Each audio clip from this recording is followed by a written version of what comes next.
नमस्कार मित्रांनो, आर.एस. अकॅडमीमध्ये आपल्या सर्वांचे या ठिकाणी सहर्ष स्वागत आहे.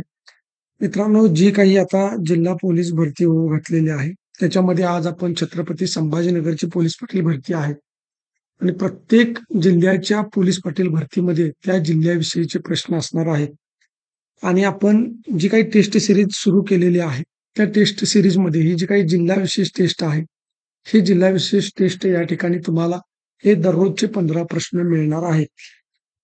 अशाच पद्धतीनं जालनाची भरती आहे वगैरे सगळ्या लातूर, परभणी या ठिकाणची जी भरती आहे. तिथं त्या जिल्ह्याविषयीच्या ज्या काही टेस्ट आहेत, त्या टेस्ट तुम्हाला या ठिकाणी YouTubeवरती मिळणार आहेत. परंतु आमची स्पेशल पोलीस पाटील भरतीची जी टेस्ट सीरीज आहे, ती जर तुम्हाला पर्चेस करायची असेल, तर 97 30 61 32 37 या नंबरवरती तुम्ही मेसेज करू शकता आणि खाली दिलेल्या टेलिग्राम चॅनलवरती डिस्क्रिप्शन बॉक्समध्ये जे आमचं टेलिग्राम चॅनल आहे, त्या चॅनलला तुम्ही जॉइन होऊ शकता. मित्रांनो, जर तुम्ही आमच्या चॅनलवर नवीन असाल तर चॅनल लाईक करा, सबस्क्राईब करा आणि जास्तीत जास्त विद्यार्थ्यांच्यापर्यंत ते शेअर करा. तर जास्त वेळ न लावता आपण जे काही छत्रपती संभाजीनगर जिल्ह्याविषयीचे 15 प्रश्न आहेत, ते 15 प्रश्न आणि त्यांची उत्तरं बघूया. बघा, या ठिकाणी पहिला प्रश्न आहे, छत्रपती संभाजीनगर जिल्ह्याला खालीलपैकी कोणत्या नावाने ओळखले जाते?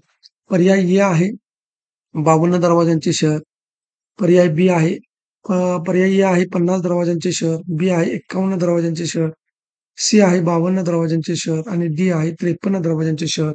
तर याचं योग्य उत्तर आहे पर्याय क्रमांक सी, 52 दरवाजांचे शहर. छत्रपती संभाजीनगर जिल्ह्याला या ठिकाणी 52 दरवाजाचे शहर म्हणून ओळखले जाते. छत्रपती संभाजीनगरचे पूर्वीचे नाव काय? पर्याय ए आहे खुलताबाद, बी आहे दौलताबाद, सी आहे औरंगाबाद आणि डी आहे निजामाबाद. तर मित्रांनो, छत्रपती संभाजीनगर हे नाव होण्यापूर्वी या जिल्ह्याला नाव होते ते म्हणजे औरंगाबाद. त्यानंतर बघा, प्रश्न क्रमांक 3 याला तुम्ही या ठिकाणी स्टार करून ठेवायचा आहे. स्टार करा, कारण हा अतिशय महत्वाचा प्रश्न आहे. कोणत्या वर्षी औरंगाबादचे नामकरण छत्रपती संभाजीनगर असे करण्यात आले? पर्याय ए आहे 2021, बी आहे 2022, सी आहे 2023 आणि डी आहे 2024. तर याचं जे योग्य उत्तर आहे ते आहे पर्याय क्रमांक सी 2023. 2023 मध्ये औरंगाबादचे नामकरण जे आहे ते छत्रपती संभाजीनगर असं करण्यात आलेलं आहे. प्रश्न क्रमांक 4 बघा, छत्रपती संभाजीनगर येथील प्रसिद्ध पैठणी ठिकाण कोणत्या राज्याची राजधानी होती? पर्याय ए आहे चालुक्य, बी आहे राष्ट्रकूट, सी आहे बदामी, डी आहे सातवाहन. तर सातवाहन राज्याची जी राजधानी आहे ती पैठण होती. आता मित्रांनो, मी तुम्हाला प्रत्येक व्हिडिओमध्ये सांगत असतो, की मी जो दिलेला प्रश्न आहे, हा प्रश्न तरी तुम्ही वाचायचा आहेच. परंतु त्यासोबत या प्रश्नांमध्ये आणखी काही प्रश्न तयार होतात का, ते सुद्धा तुम्हाला बघायचं आहे. जर हा प्रश्न तुम्हाला फिरवून विचारला, की 57 राज्याची खालीलपैकी कोणती राजधानी होती? तर त्याचं उत्तर या ठिकाणी पैठण येणार आहे. म्हणजे असे प्रत्येक प्रश्नामध्ये 2-3 प्रश्न तयार होत असतात.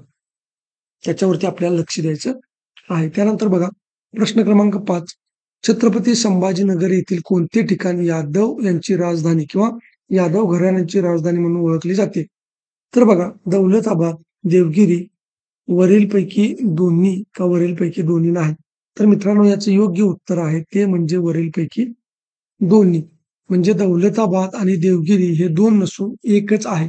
पर्यायामध्ये जर तुम्हाला फक्त दौलताबाद असेल तर दौलताबाद लिहायचं किंवा फक्त देवगिरी असेल तर देवगिरी उत्तर लिहायचं आहे. परंतु जर पर्यायामध्ये दोन्ही पर्याय उपलब्ध असतील तर त्या दोन्ही पर्यायांवरती टिक करायचं आहे. म्हणजे वरीलपैकी दोन्ही एक असणार आहे, तुमचं उत्तर असणार आहे. आता मगाच्या पद्धतीने बघायचं झालं तर देवगिरी ही ठिकाण कोणत्या राज्याची राजधानी होती? तर ते यादव घराण्याची राजधानी होती. हे सुद्धा तुम्हाला माहीत असणं आवश्यक आहे. म्हणजे प्रश्न दिल्यानंतर फक्त त्याचं उत्तर न बघता त्या उत्तरावरून सुद्धा काही प्रश्न तयार होतो का, हे तुम्हाला बघायचं आहे. त्यानंतर बघा, प्रश्न क्रमांक 6 कोणत्या वर्षी दिल्लीची राजधानी दौलताबाद येथे स्थानांतरित झाली? पर्याय ए आहे 1325, बी आहे 1326, सी आहे 1327, डी आहे 1328. तर याचं जे योग्य उत्तर आहे ते पर्याय क्रमांक सी 1327 मध्ये दिल्लीची राजधानी दौलताबाद या ठिकाणी स्थलांतरित झालेली आहे. आता प्रश्न क्रमांक 7 बघा. कोणाच्या कारकिर्दीत दौलताबाद ही राजधानी वसवली गेली? पर्याय ए आहे मोहम्मद बिन कासिम, बी आहे मोहम्मद रजवी, सी आहे मोहम्मद तुघलक, डी आहे वरीलपैकी एकही नाही. तर याचं योग्य उत्तर आहे की मोहम्मद तुघलकच्या काळामध्ये या ठिकाणी दौलताबाद ही राजधानी वसवली गेलेली आहे. प्रश्न क्रमांक 8 बघा. 1610 मध्ये छत्रपती संभाजीनगरमधील खडकी हे शहर खालीलपैकी कोणी वसवले? पर्याय ए आहे मलिक काफूर, बी आहे मलिक अंबर, सी आहे मोहम्मद रजवी, डी आहे मोहम्मद कासिम. तर याचं योग्य उत्तर आहे की मलिक अंबर याने काय केलेलं आहे? खडकी हे शहर वसवलेलं आहे. आता या 2 प्रश्नांना तुम्ही या ठिकाणी स्टार करून ठेवायचं आहे. बघा, खडकी या शहराचे नाव बदलून त्याचे फतेहनगर हे नाव कोणी ठेवले? तर मित्रांनो, एक गोष्ट लक्षात ठेवा की खडकी हे शहर वसवले आहे मलिक अंबरने, परंतु त्याचं नाव बदललेलं आहे पुढे जाऊन इतिहासामध्ये आणि त्याचं नाव जे होतं ते फतेहनगर असं ठेवलेलं होतं. मग ते कोणी ठेवलेलं होतं? तर पर्याय ए आहे मलिक अंबर, बी आहे फतेह सिंग, सी आहे फतेह खान, डी आहे औरंगजेब. तर याचं योग्य उत्तर आहे पर्याय क्रमांक सी, फतेह खान. आणि हा फतेह खान या मलिक अंबरचा या ठिकाणी मुलगा होता. हे तुम्हाला लक्षात ठेवणं गरजेचं आहे. जर फतेह खानच्या वडिलांचं नाव विचारलं तर मलिक अंबर सांगायचं. मलिक अंबरच्या पुत्राचं नाव विचारलं तर या ठिकाणी फतेह खान तुम्हाला सांगायचं आहे. त्यानंतर बघा, प्रश्न क्रमांक 10. औरंगजेबने कोणत्या वर्षी फतेहनगरचे नामकरण औरंगाबाद असे केले? पर्याय ए आहे 1651, बी आहे 1652, सी आहे 1653, सी आहे 1654. तर याचं योग्य उत्तर आहे पर्याय क्रमांक सी 1653. म्हणजे 1653 मध्ये जे काही फतेह खानने फतेहनगर केलेलं होतं त्याचंच पुढे नामकरण औरंगाबाद असं ठेवलेलं आहे. आणि ते कोणी ठेवलेलं आहे? तर औरंगजेब ठेवलेलं आहे. त्याच्या नावावरूनच हे नाव या ठिकाणी ठेवण्यात आलेलं आहे.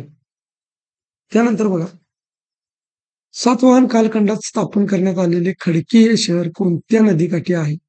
पर्याय ए आहे खाम, बी आहे कौल, सी आहे खेळणा, डी आहे गिरिजा.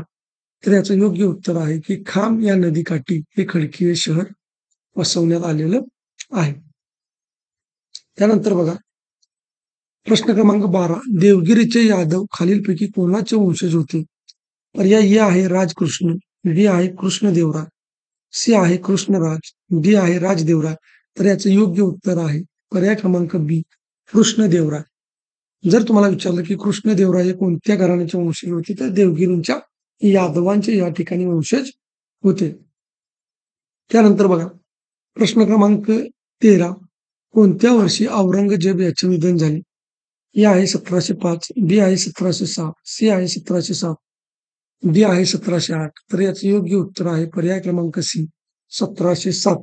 मित्रांनो, छत्रपती संभाजीनगरची जी काही पोलीस पाटील भरती आहे यामध्ये जे काही जिल्हा विशेष प्रश्न असणार आहेत त्याच्यावरती तुम्हाला काळजीपूर्वक अभ्यास करायचा आहे. कारण या शहराला, या जिल्ह्याला मोठा इतिहास आहे आणि त्यामुळे प्रत्येक परीक्षेमध्ये या छत्रपती संभाजीनगर जिल्ह्यावरती एक तरी प्रश्न असतो म्हणजे असतोच. त्यामुळे पोलीस पाटील भरती तुम्हाला त्या जिल्ह्यामध्ये करायची आहे, तिथल्या गावांमध्ये करायची आहे. त्यामुळे तिथला इतिहास, तिथली जी काही पार्श्वभूमी आहे, तिथलं नेचर आहे, ते तुम्हाला माहीत असणं आवश्यक आहे. तिथली संस्कृती तुम्हाला माहीत असणं आवश्यक आहे. तिथला इतिहास तुम्हाला माहीत असणं आवश्यक आहे. त्यामुळं चांगल्या पद्धतीनं तुम्ही या जिल्ह्याचा अभ्यास करायचा आहे. बाकीच्या जिल्ह्यांच्या तुलनेत हे शहर जे आहे हे खूप ऐतिहासिक आहे. त्यामुळे तुम्हाला चांगला अभ्यास करायचा आहे. त्यानंतर बघा, प्रश्न क्रमांक 14. खालीलपैकी कोणत्या ठिकाणी औरंगजेबाची कबर आहे? ए आहे खुलताबाद, बी आहे जाफराबाद, सी आहे दायमाबाद आणि डी आहे सुलतानपूर. तर या ठिकाणी खुलताबाद हे जे शहर आहे या ठिकाणी औरंगजेबाची कबर आहे. आणि पर्याय क्रमांक प्रश्न क्रमांक 15 बघा. छत्रपती संभाजीनगरमध्ये पहिली कापूस गिरणी कोणत्या वर्षी निर्माण करण्यात आली? ए आहे 1886, बी आहे 1887, सी आहे 1888, डी आहे 1889.